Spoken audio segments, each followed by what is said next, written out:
All right, good evening. Great to have everybody here this evening. Welcome. We're at Potomac Elementary School. I actually used to play rec basketball in the old gym here when I was a kid, before it was renovated, but glad to have everybody together for community conversation. We're in the throes of budget season. We, by law, get the budget, the operating budget recommendation from the county executive on March 15th, and really take it up in earnest essentially after spring break. Based on the initial analysis, approving this budget this year would create a $145 million structural deficit next year, even after we have a 10% property tax increase. And so that's obviously very concerning. Just to put that in context, that's the equivalent of a 6.5 cent property tax increase next year. I don't believe we should pass a budget that creates a structural deficit in the following year. Don't think that that's sustainable, and so we're going to have to work through that.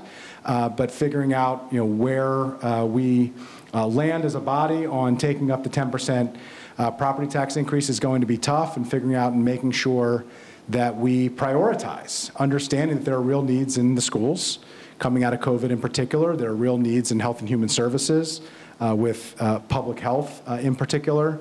And in supporting vulnerable people in our community. We have real, public safety challenges with recruitment and retention that we have to grapple with and deal with, but also understanding that we are heading into tougher economic times. The downside risk is greater than the upside risk, so to speak, from an economic standpoint. And so we have to make sure that we not only meet the moment that we are in right now, but that we can meet the moments that follow. Taking a sober look at this budget, looking at the fact that we have 1,500 vacancies in county government right now, yet this budget adds 137 positions. And so we have to weigh whether or not it's realistic to add positions when the county government can't fill the positions that we have. So we have a lot of work ahead of us, to say the least. I believe all options have to be open when you're discussing a 10% property tax increase. All options have to be open when you have the type of needs that we have. Everything should be on the table. We have a process now that we have set up, and we began on Tuesday, and we'll be going through committee by committee to address it. But happy to answer any questions as they arise. Also this week, I'm really excited. We approved the Friendship Heights Urban District Bill that I've been putting forward. This has been a long-standing effort. For the first time ever, there has been a cross-jurisdictional effort between Montgomery County and DC to bring both sides of Western Avenue together to create one cohesive place to really invigorate the commercial corridor in Friendship Heights, which has long been a need. I hear a lot from people that they don't necessarily want a number of places where they can buy a $5,000 handbag or a $10,000 piece of jewelry.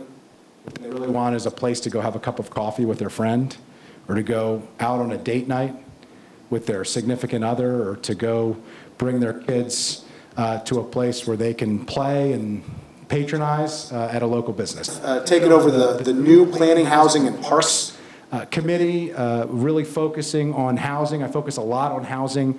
In the first term, we created a $100 million housing production fund that's been incredibly successful, a national model actually in many cases, to create what many consider to be social housing through the Housing Opportunities Commission. It's already undertaking 3 projects, large-scale affordable housing projects.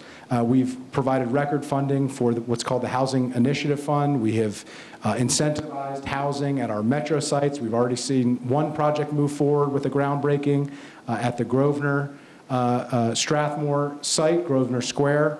We are seeing other ones in the works in other parts of the county as well, North Bethesda, but also Glenmont and Forest Glen, that otherwise would not have happened without the incentivization that we have provided. We're making it easier for nonprofit housing providers to be able to compete in the marketplace. We have really dramatically focused on housing, and yet we haven't done as much as we need to do. We recognize that there's still a massive housing crisis, but we have really taken that up and are continuing to move forward with it.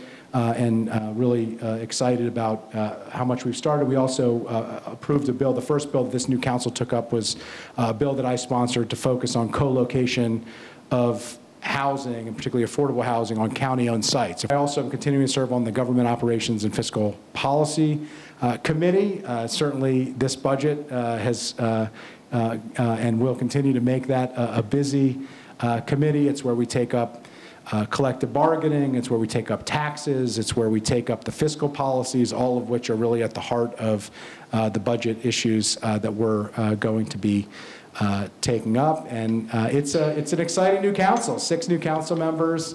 It's our first budget going through it with the new council members, and not a lot of new perspectives and new energy and new talent. With that, Matt has a microphone. He will walk around. If you could raise your hand if you have a question.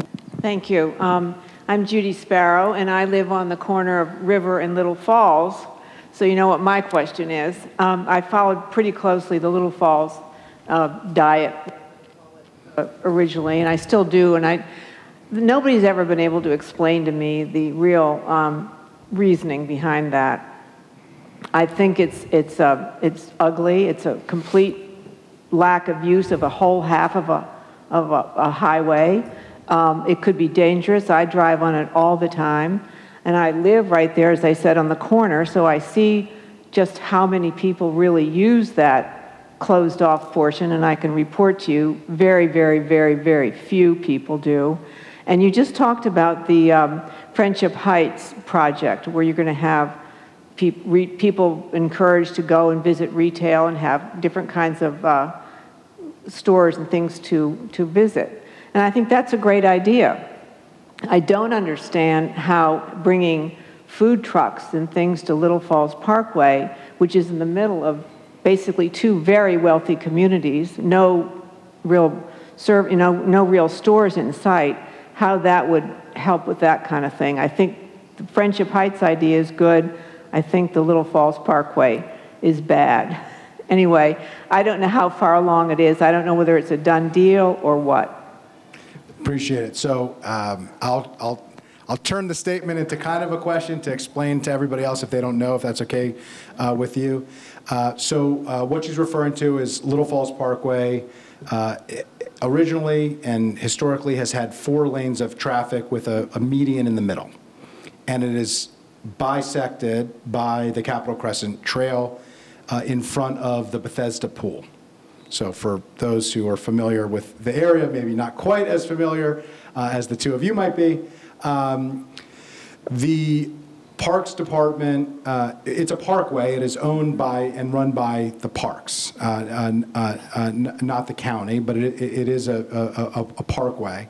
And before the pandemic, there was a recumbent bicyclist who was struck and killed where the parkway, Little Falls Parkway, and the trail meet.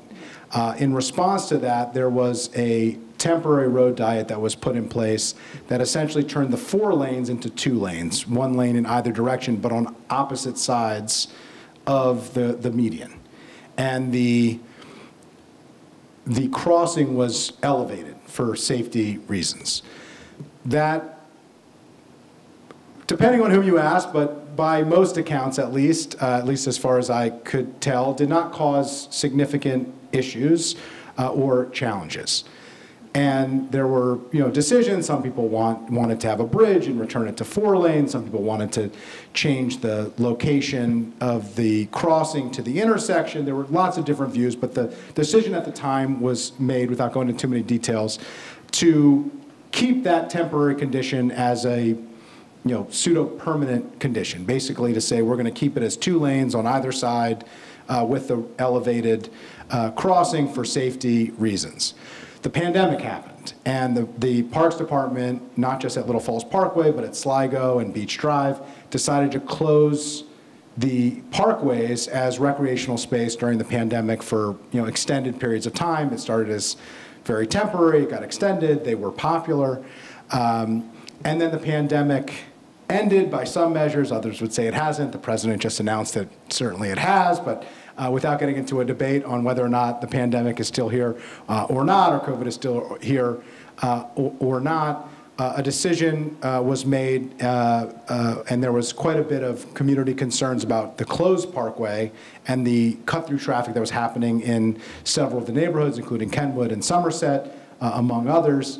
And a proposal was put forward, of which this is part, to redirect the traffic to basically extend the road diet from one super block, it's a very large block in front of the pool, which is what it was, to beyond that, and to move one lane on either side of the median to 2 lanes in opposite directions on the same side, and then open up the 2 lanes for a potential of other uses. And one of the uses is a linear park or some other type of use, including having what has been mentioned, food trucks or games and other activities. And there has been quite a bit of interest and some significant concerns that have been raised on that.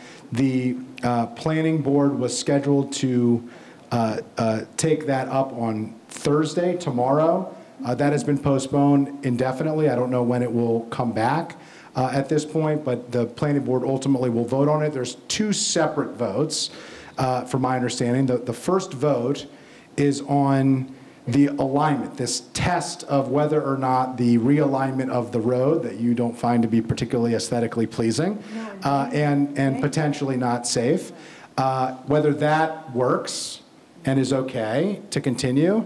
And then a separate question would be based on that. If the road is realigned, what do you do with the additional space, the 2 lanes of traffic that have been freed up, and whether or not you would pursue a linear park or some other option. But that ultimately hasn't been scheduled. I hear you. I have heard from many others as well. I've heard from you before, and I appreciate the ongoing concern. Can you just explain what your concept of a linear park is? I have no idea. Yeah, well, it's not my concept of a linear park. In fairness, it's the Parks Department's concept of a linear park. But essentially, they would, and I think there would need to be some level of community engagement to understand what this would entail, but essentially it would be taking these 2 lanes of traffic, which is basically 24 feet wide and however long it goes, and activating that space with recreational activities of some sort. Now, exactly what recreational activities, that would have to be determined at a later date.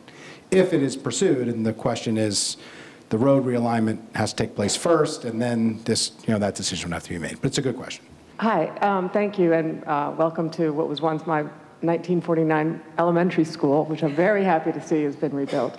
My question, since you are chair of a committee that has the word parks in it, is what you plan to do about the county executive's budget, which, while it gave either funded things evenly or gave them increases, the Parks Department actually got whacked, and I think pretty significantly in terms of even maintaining what they have, much less taking on the additional acreage that they've acquired along the way. And whether the pandemic is officially here or not, they play such an important role to mental health, physical health, and of course, as you know, keeping the environment healthy and safe would be a fine thing. And I particularly like the Parks Department because the head of Parks, Mike Riley, has made a conscious effort to stay away from toxic synthetic turf and synthetic playgrounds that contain this forever chemical, PFAS, which is now being found in everybody's drinking water. And EPA has said there's no safe level of exposure for this in drinking water. And we know it leaches out of every one of those into our water table. So please restore some funding for the budget for parks and give them a pat on the back for their environmental friendliness on actual surfaces. Sounds good. So we got a pro and a con on the Parks Department.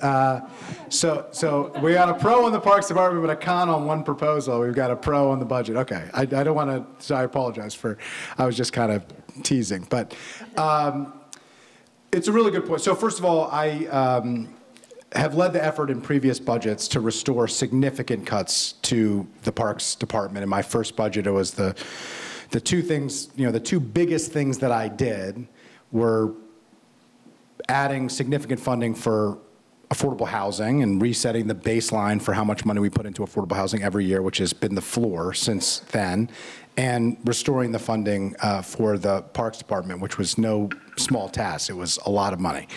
And I have continued to show that commitment. In fact, the committee took up the capital budget and rejected, at least preliminarily, we have to reconcile the budget at the end, but the county executives proposed capital budget cuts, which would hurt the ability to maintain and activate and expand, as you had mentioned.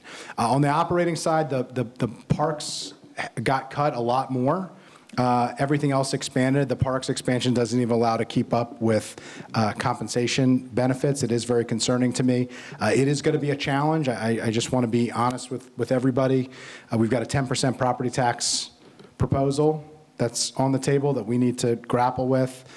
We have major other challenges and issues. We have the developmental disability community and the nonprofit partner community, who they also didn't get the same level. If you look at the difference of our nonprofit partners and how much we're paying them to do work alongside county staff, and whether or not they can keep up with their staff needs, and so that there are going to be a lot of tough calls, but obviously I feel very strongly about the importance of parks for mental health, for environmental sustainability, for quality of life, for economic development. Parks are one of the main things that people say of why they move to a particular area, and so I'll continue to advocate as best as I can, but want to acknowledge that it's going to be a tough budget to do everything and to not have a 10% property tax increase and to add to it, and so we're going to have to make some tough choices, and we'll see where things end up, but certainly share your advocacy for the need for a great park system. Yes, my name is Phyllis Shaw from Tobytown, and I just wanted to say that I do live in District 1, and I also want to say I'm concerned about the budget. It seems like that we have been passed by on a lot of things, and right now my concern is really I want to know where Tobytown fit in with the budget in Montgomery County. I appreciate it. It's a good question. I've been out to Tobytown, as I think you know. It is a challenge, and when we look at the impact, as well-meaning as it might be, of some of the proposals, including in the budget, the impact of residents who are vulnerable at Tobytown and elsewhere is important. I'm happy to follow up with you if you have specific budget requests for Tobytown. We have, I am familiar with some of the dynamics that we have stepped in and tried to work with DHCA and the Housing Opportunities Commission to work through some of the challenges that have arisen. Not easy issues to deal with, certainly. I have been very active in trying to address and right some of the historical wrongs in many of our historic communities, Scotland, for instance, Tobytown. So if you have specific proposals, happy to hear them in ways that I can advocate for you and for Tobytown. If there are ways that we can engage, we're here to help and to serve in any way that we can. I think many of us are aware that for the last, 70 years, this entire county's growth has been guided by our general plan for growth, which was based on the concept of wedges and corridors. Corridors where more development would occur because of transportation, and wedges which would be green, for the most part, single-family developments, allowing for a good environment. I'm wondering how many people here have been following the issue of Thrive 2050. Could you then explain, does Thrive 2050 completely throw out the concept of wedges and corridors and the zoning, which has given us stable, protected neighborhoods for the last 70 years? Could you explain exactly what it does? Sure. The short answer is no. So the Thrive 2050 is the general plan for the county. The general plan was originally from 1964. It was then updated in 1969. It didn't get a major update again until 1993.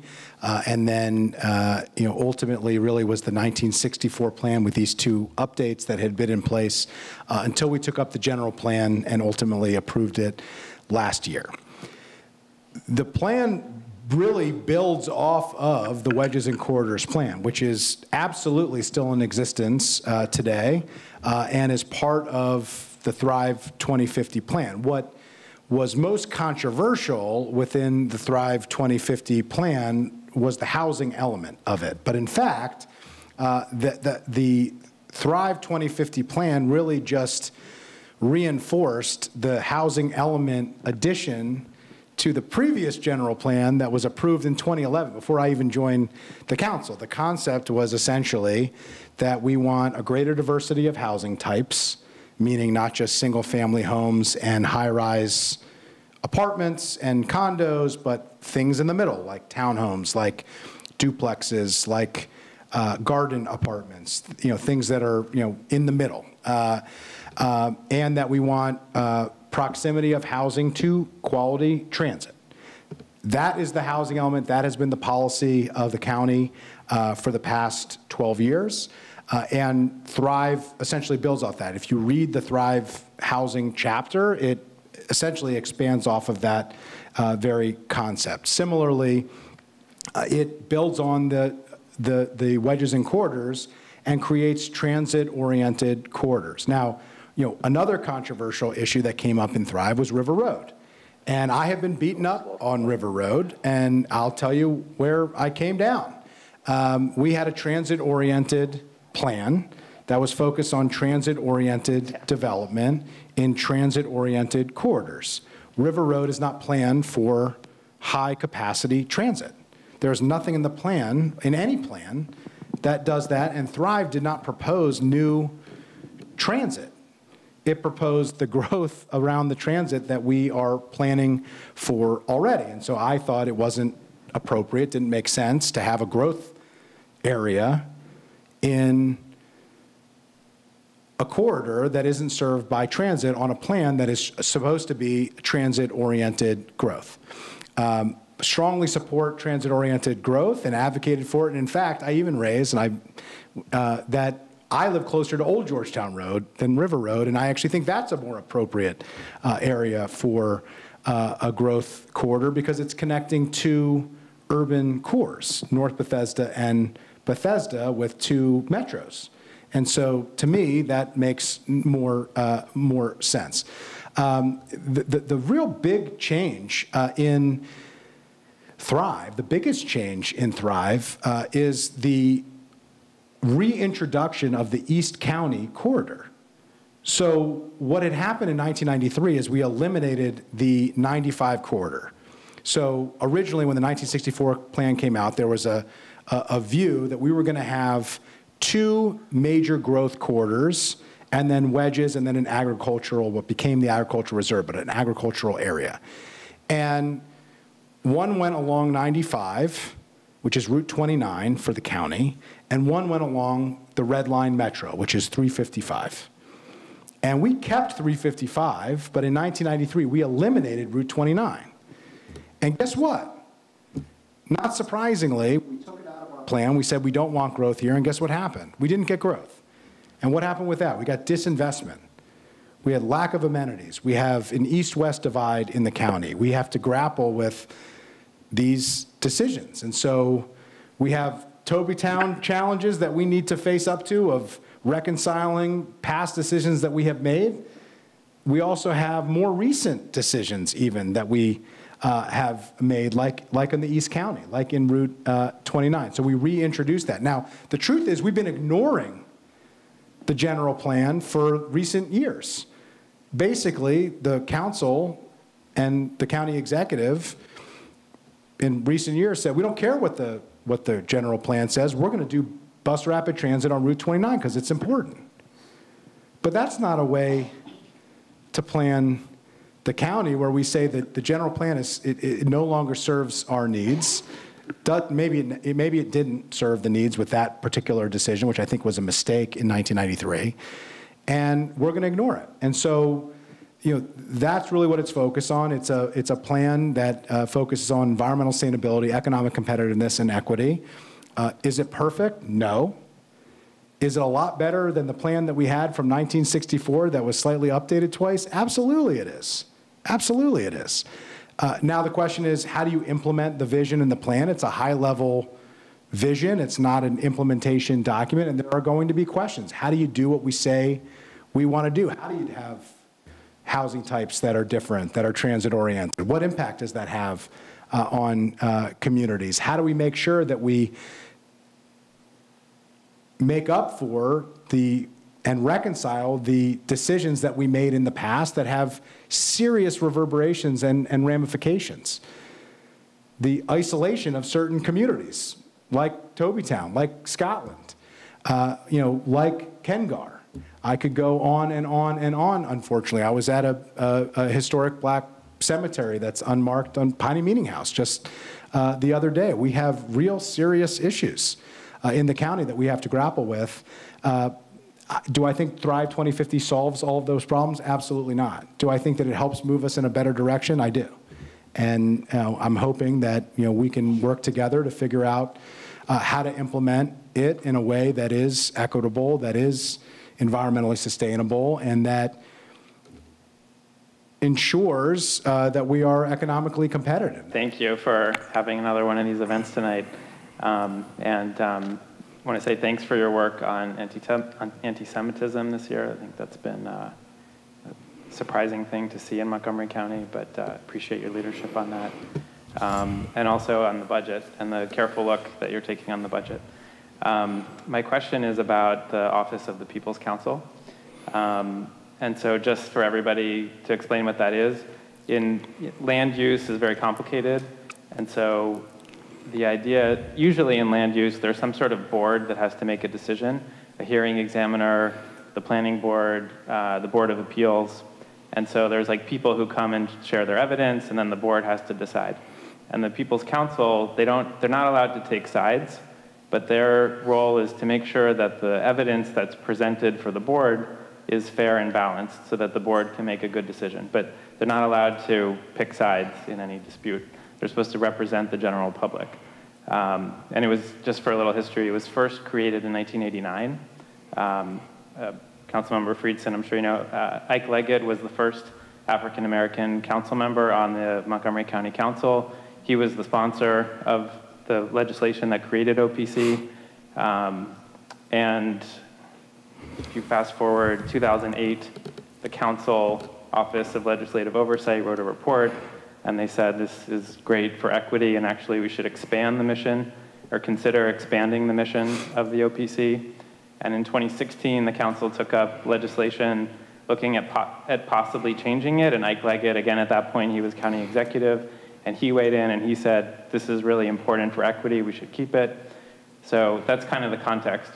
So my question is, and as maybe not everyone in the room knows, you introduced legislation to get rid of it.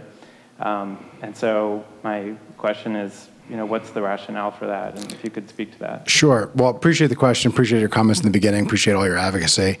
I don't agree with all of your characterizations of the history and how the Office of the People's Counsel was used, and particularly in some of the concerns that were raised in the OLO report, because it wasn't all bad, but there were some concerns about who was benefiting and how it was being used.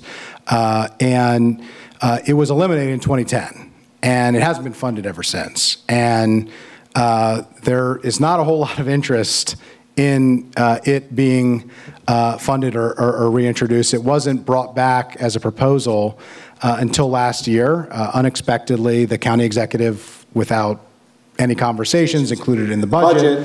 The council said, there were significant questions that were raised in terms of how it would be implemented, and answering some of the questions that had been raised in terms of how it could be used and whether or not it should be tweaked and changed, and whether or not some of the equity questions that actually have been raised would be addressed. And none of them have been addressed up to this point. And so the council did not take it up and did not fund it last year.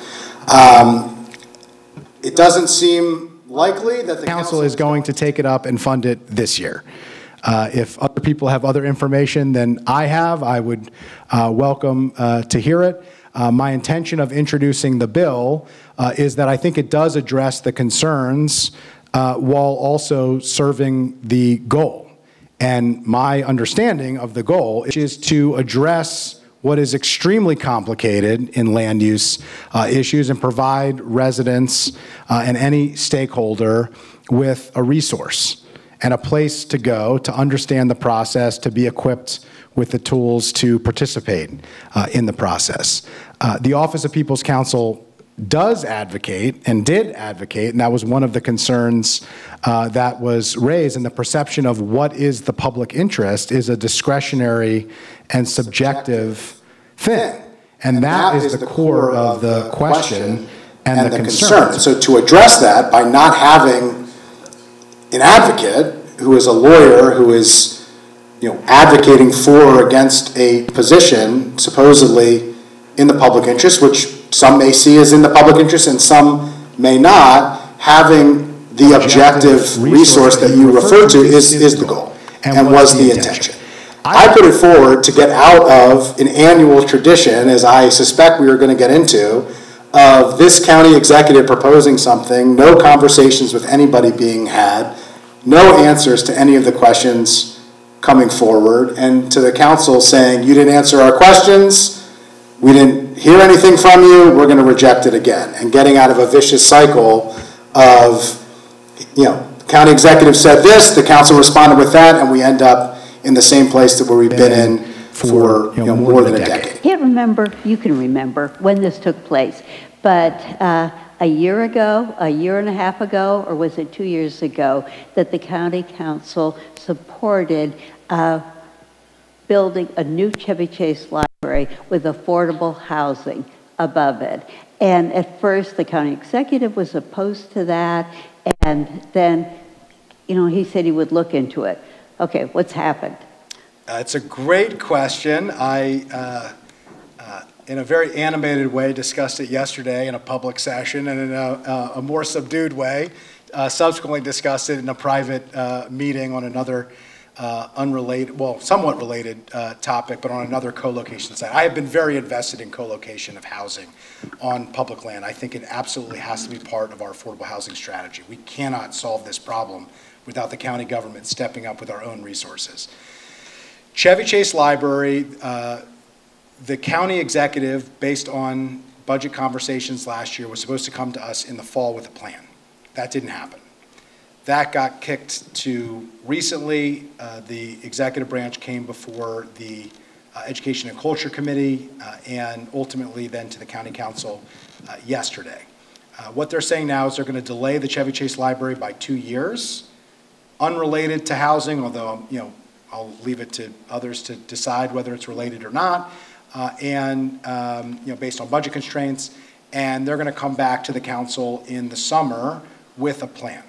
This summer. This summer, with a plan and with an approach. Now, it's unclear at this point whether there will be options or whether there will be a preferred option that the county executive endorses. I have been very clear that I find it very frustrating that we have sent very mixed signals to the community, and I've been very clear with the executive branch and the county executive that we can't say we want housing but no density.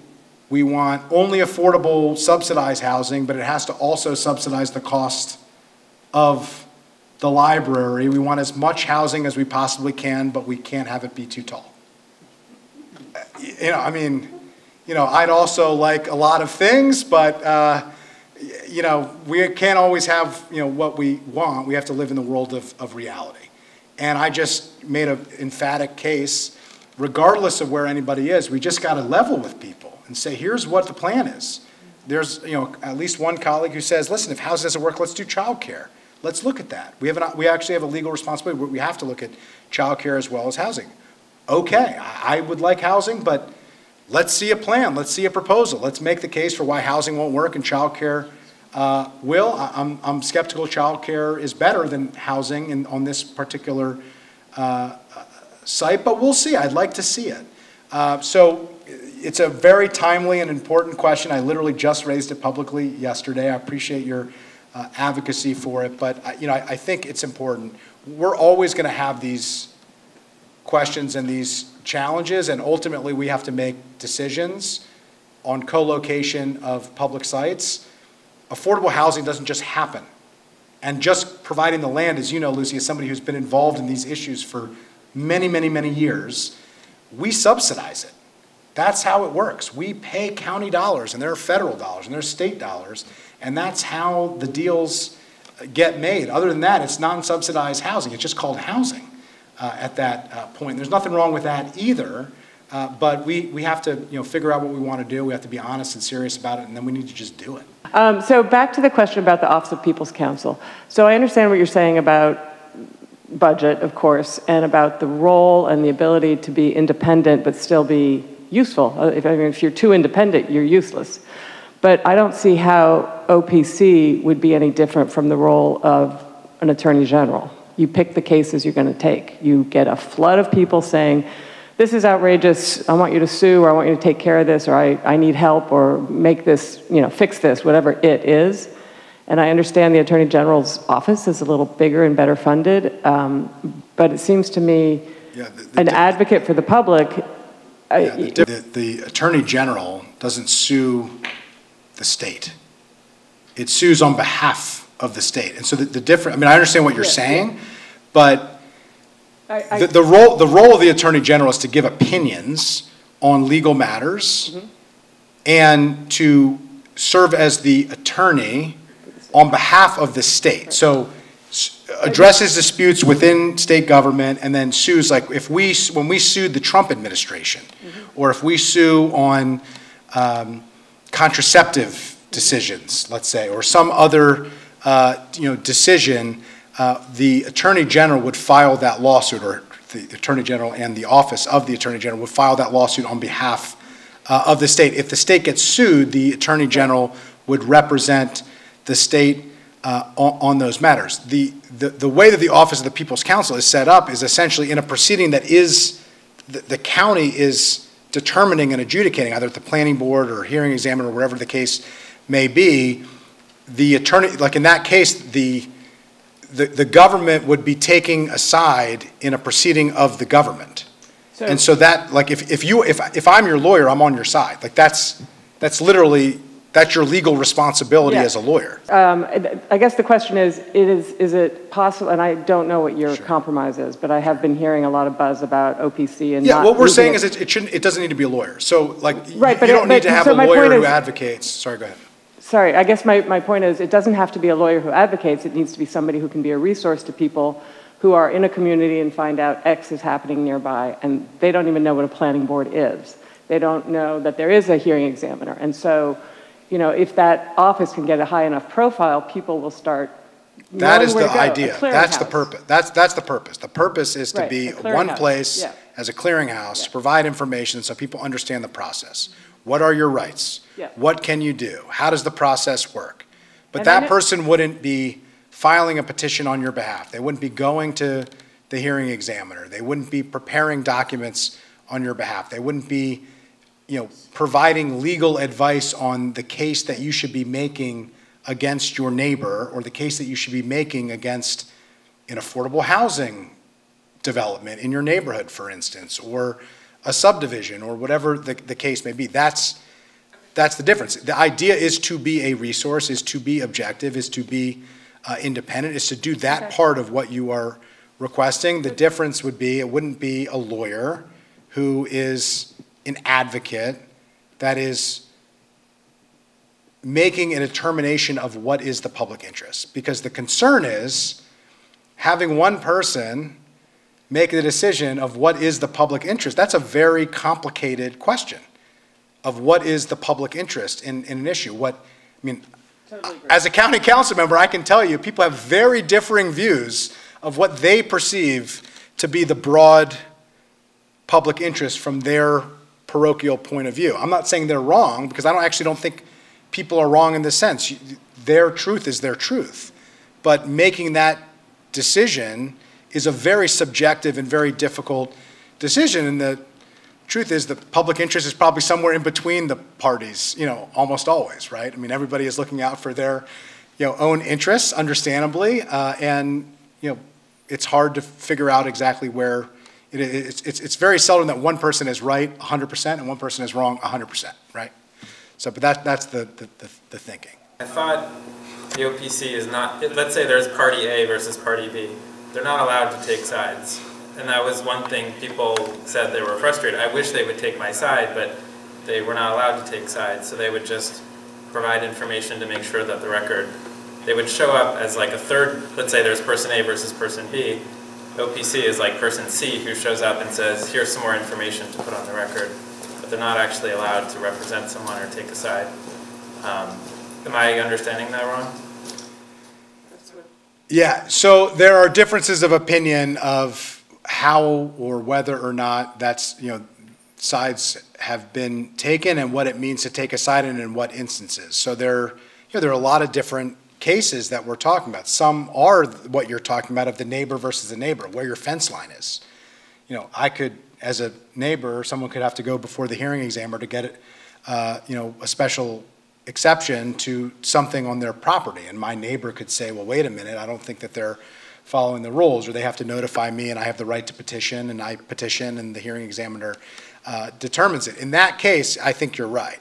Now, whether providing information that could be added to the record in the perception of one party would be seen as intervening in that, I think there's room for discussion and debate on that, and I would not be totally comfortable with even putting ourselves in that position, or at least understand why that would present problems. Where it gets, trickier in other cases when you're dealing with a new development and residents, where I think many residents would perceive the new development as not the public interest, or that needs to be protected, public interest and that, but that's also a subjective view depending on what they're building and how you perceive what they're building. If you believe economic development or affordable housing or whatever they're building, or senior housing, whatever it is in the public interest, then you believe they're the public interest. If you believe the integrity of the community and the neighborhood or if you believe something like that, that's where it gets tricky.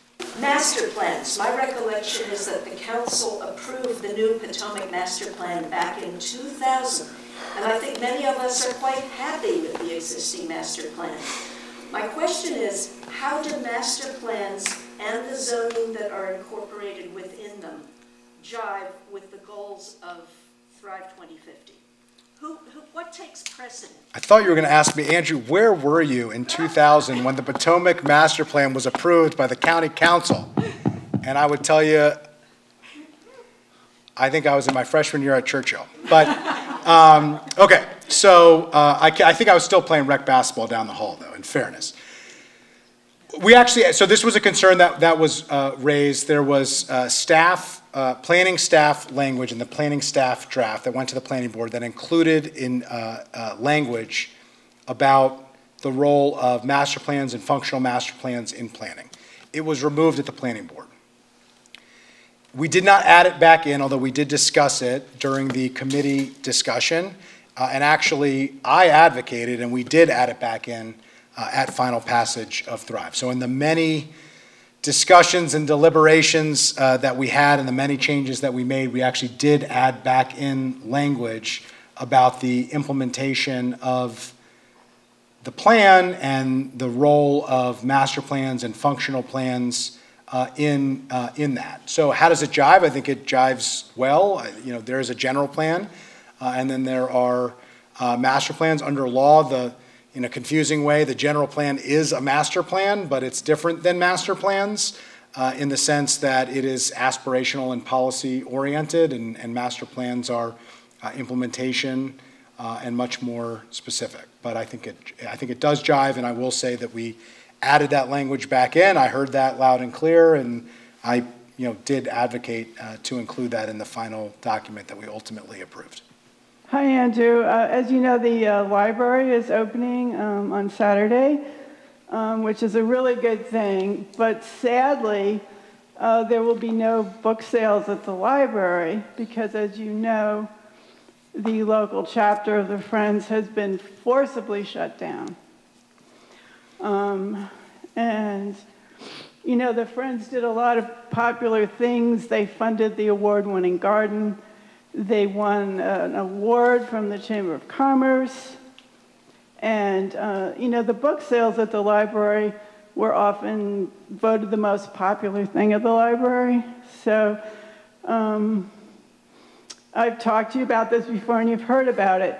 But your position is that since the Friends of the Library is a private organization, there's nothing you can do. However, Anita Vassallo, I assume, you do have some ability to discuss issues with Director Vassallo. Yeah, so appreciate that. I know I read the article. I've had some offline conversations with the chapter leadership and many of your fellow advocates. And as you know, I have engaged in this. I convened a meeting with you all and the libraries to try to see if something could be worked out. You know, as you feel like you were forcibly shut down, I don't think I'm in a position to forcibly push libraries work with you. You know, I think, you know, it's a partnership, and if there aren't two willing partners, I don't really see how it works. I'm disappointed in the outcome. I will say, you know, as you know, the Potomac Library is where I grew up. My nieces and nephews go there and frequent it and utilize it. I'm really excited to be there on Saturday. It will be bittersweet. You know, in the sense that, you know, I think there were more opportunities. I think that the chapter could have funded some additional enhancements for the building itself and could continue to do some of the work that it has done for many years that you have been really a central player in advocating for. And so I'm certainly disappointed like you are. You know, I'm not sure what my role would be besides convening and trying to you know, bring people together to make something happen. It didn't feel like that was in the cards, and you know, it's hard to be a mediator when it doesn't seem like there are you know, willing you know, two willing parties that wanted to you know, seem to work together. I just if you have a suggestion, it sounds like, I'm happy to hear. Well, I just want to say that Director Vassallo has supported the closure of all the local chapters, clearly. And I think that she should be asked what the effects on, you know, all the number of volunteers that the new FOLMC has, the number of book sales that have begun again. Those are all questions that Director Vassallo could have to answer in a public forum. I'm happy to push that. If you have other ideas, email me, and at an opportunity we can, you know, certainly ask. I do think, I mean, the Potomac chapter has been one of the strongest chapters in the county. I will say not every chapter, as you know, is as strong as others. I think it's unfortunate if strong chapters were, you know, eliminated, so to speak, you know, with a broad brush, because there were problems in other chapters. Certainly the Potomac chapter was not part of some of the challenges that other chapters were facing. But, you know, ultimately, I do think we have to allow the departments to make some independent decisions, but I do think and appreciate the need to ask them tough questions, and I'm happy to follow up with it and what the impacts have been. And so just stay in touch with us, and at an opportunity I can ask that. And hopefully I'll see you on Saturday. Well, listen, I really appreciate everybody joining. It was a very thoughtful discussion. The nice thing about having a group like this is that we can have a good back and forth, which I really appreciate. Thank you so much to Ashima and Senator Van Hollen for sticking it through the whole time. Please send our regards to the senator. Thank him for all of his advocacy and great representation of us. Thanks to our team. Thanks to everybody. Thanks to TJ and all of your team. And look forward to seeing everybody soon. Please reach out to us if you want to understand the process for The council will be taking it up over the next several weeks in committees. Ultimately, we'll make the big end of budget decisions the second week of May, and then final decision on the budget is May 25th.